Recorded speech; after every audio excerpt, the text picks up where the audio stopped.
A few days ago, Adam22 joined Aiden Ross' stream featuring Andrew Tate.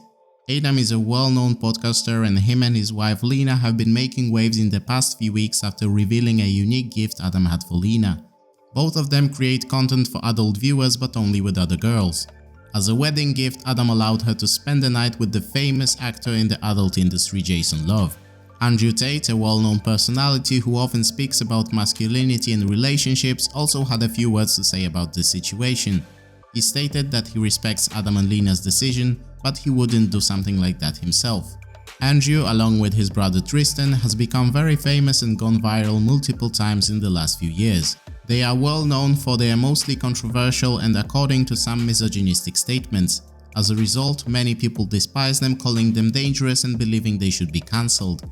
However, they have also built a huge following, mainly among men. A few months ago, they were accused and charged with rape and human trafficking, leading to them spending several months in jail. Currently, they are on house arrest awaiting resolution of their case. During the stream, Adam22 brought up comments made by former UFC fighter and MMA legend Donald "Cowboy" Cerrone. Donald had sat down with Rampage Jackson, Brendan Schaub and Teddy Swims to watch Rough and Rowdy. One of the topics they discussed was Andrew Tate's kickboxing career. Donald was very dismissive of his skills, calling Andrew the worst kickboxer on the planet. He also mentioned that his friend and a great kickboxer Joe Schilling tried to fight Andrew a couple of times, but they could never reach an agreement. You know he's the world champion kickboxer. You mean the world's worst kickboxer on the planet. Did you fight him, Cowboy? No, but Joe Schilling tried to fight him many times and he would never fight Joe. Well, you thought he's trash? Because everybody acts like he's super. Donald Cerrone, a talented fighter himself, particularly known for his stand-up offensive skills, didn't see Andrew Tate as a world champion caliber striker. I've never seen him fight. That's a world champ? No. You sure as hell ain't beating Joe Schilling. Come on, that's a world champ? Look at how back he is on his back feet.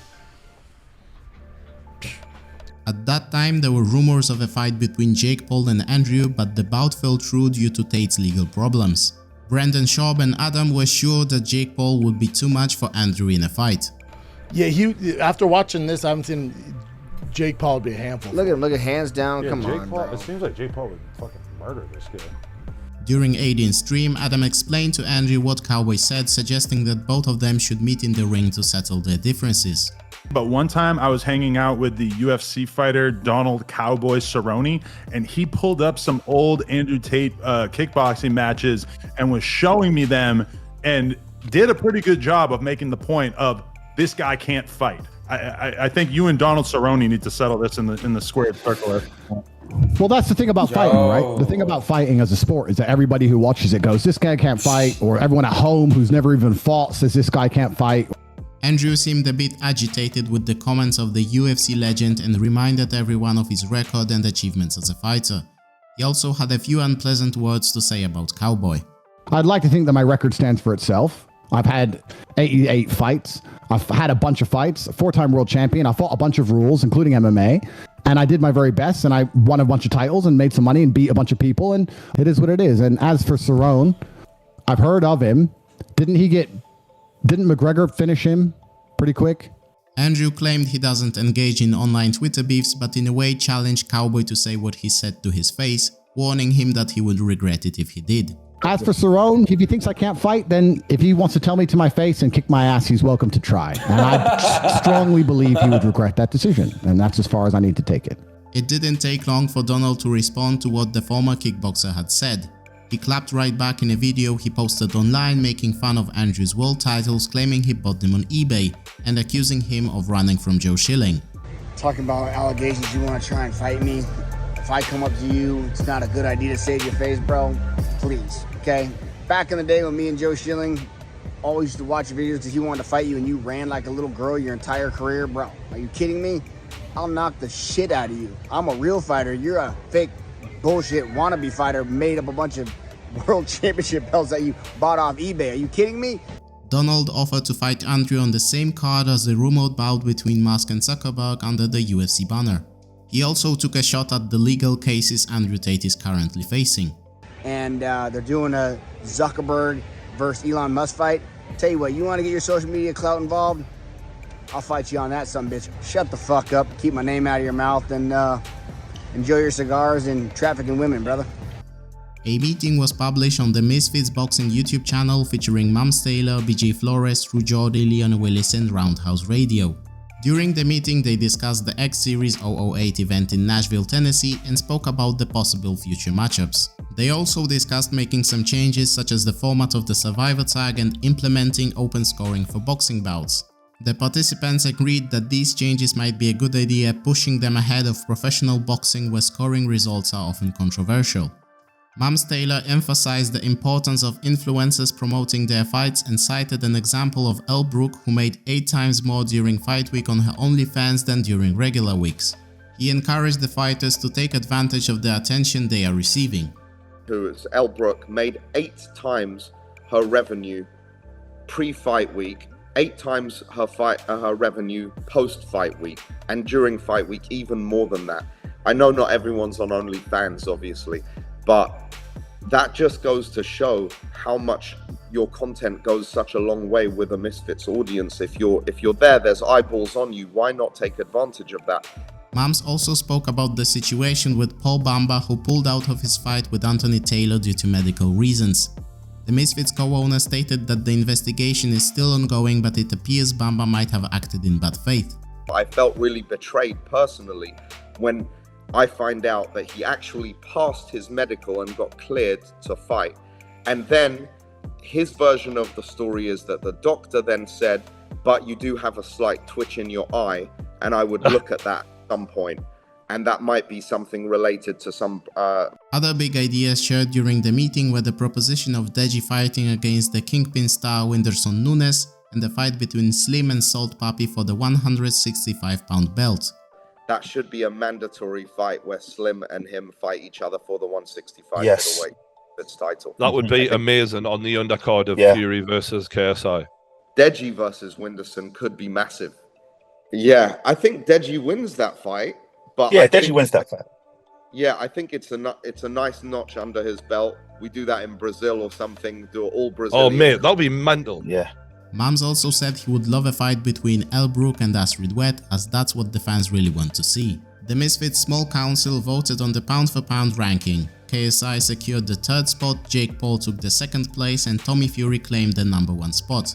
Worth noting is that the rankings were determined not only by their boxing ability but also by the size of their following and drawing power.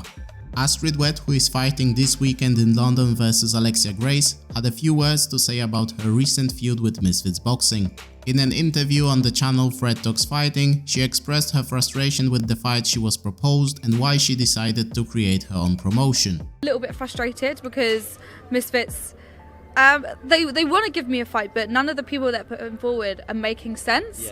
And I'm trying to, work with them on it, and I've given them a fight that I think would be really, really good, and they're just not taking the bait. So yeah, I'm doing it myself. She says the problem is Mams Taylor and Misfits propose her people that she's friends with, or propose her girls that are not well known in the influencer scene, which would cause her to force the beef. Mams and people at Misfits are sending me these girls, and I either don't know them, so then you'd have to force the beef, or they're people that people know for a fact that I'm friends with. Astrid mentioned that Keemstar, a huge personality in the influencer and YouTube scene, supported her regarding the lack of interesting fight proposals and her decision to organize the fight with Alexia herself. And for yourself though, how come has Keemstar not worked in his magic to get you a fight? Isn't none of that possible? Kind of. I mean, he's kind of on my side. When I told him that Mams won't give me the fight that I wanted, or just a girl that makes sense, he really backed me when I said, you know what, I'm just going to do it myself. So yeah, I mean, he's on my side. Astrid recently shared a secret she had kept for the last couple of weeks. The commentator hosting her event on July 29th will be the well-respected Wade Plem, who is currently working with Kingpin and used to work with Misfits before having a falling out with them. He's hated by Mams, he's hated by Keem, he has been kicked out of Misfits. Damn, this has taken a long time. It's the one and only Wade Plem. So I have managed to get the best of the best to present my boxing fight, and that is what you get for being tight. Wade seems excited to be the main presenter of the event, and Astrid promises to really challenge Alexia. listen, like I said, I'm honored, blessed. I will be there. And fight week. I really appreciate you for coming. Of course. I'm very, very grateful. I was looking for a handshake, but all right, we'll take No, that. holding hands. I'm really, really excited. It's going to be an action-packed week, like you said. There's going to be so much going on, and I'm super excited to just get this business dealt with. In the latest episode of the Impulsive podcast, the main host Logan Paul had a few words to say about Bradley Martyn, a very popular influencer and host of the Raw Talk podcast. Recently, Martyn had Nate Diaz as a guest. Nate has a planned fight against Logan's brother Jake on August 5th. Logan did not appreciate some of the comments made by Bradley about his brother. And honestly, I hope you beat the shit out of Jake Paul. Yeah, I appreciate it. I'm just being honest. I just want to see him like lose. Because he lost Tommy Fury, but he didn't lose in like a way where. Because honestly, if he gets knocked out, it's just gonna be such a meme that I just want to see that. And maybe that's kind of fucked up, but that's just the truth. Because if you knock this guy out, it'd just be a fucking meme. He called him lame and accused him of searching for clicks. He also reminded Martyn is friendly with Jake and he doesn't understand his behavior towards his brother. I gotta say something about Bradley. Yep. I think you're getting lame. I think you're getting lame as a person or a person who's either searching for clicks. Start those beefs. Nah, because bro, look, I see what he's doing, but I just think it's weird. Like he had Nate Diaz, who my brother's fighting on August 5th on his podcast. Yeah. And like in the same sentence, he's like, yeah, I'm cool with Jake. I like Jake. I just hope you beat his ass. I just want to see him get his ass beat. I want to see him get turned into a meme. Logan also brushed off Bradley's question and challenged Nate about a street fight. You think you beat me in a street fight? Huh? You think you beat me in a street fight? You in a street fight? Yeah. You're a podcaster, brother. I love it. I love it. So the answer is then yes, yeah?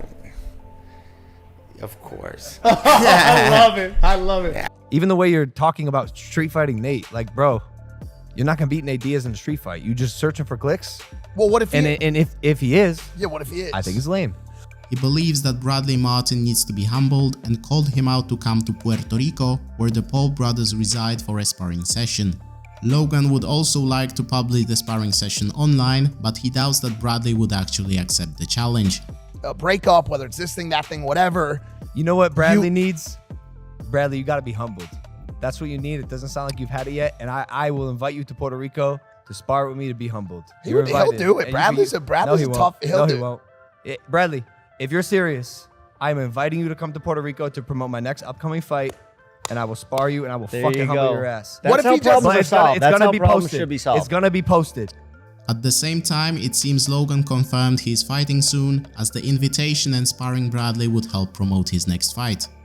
Just a few hours ago, Bradley posted a strong response on Twitter. In his tweet, he reminded Logan of his Japan incident when Paul filmed a dead person in the suicide forest of Aokigahara.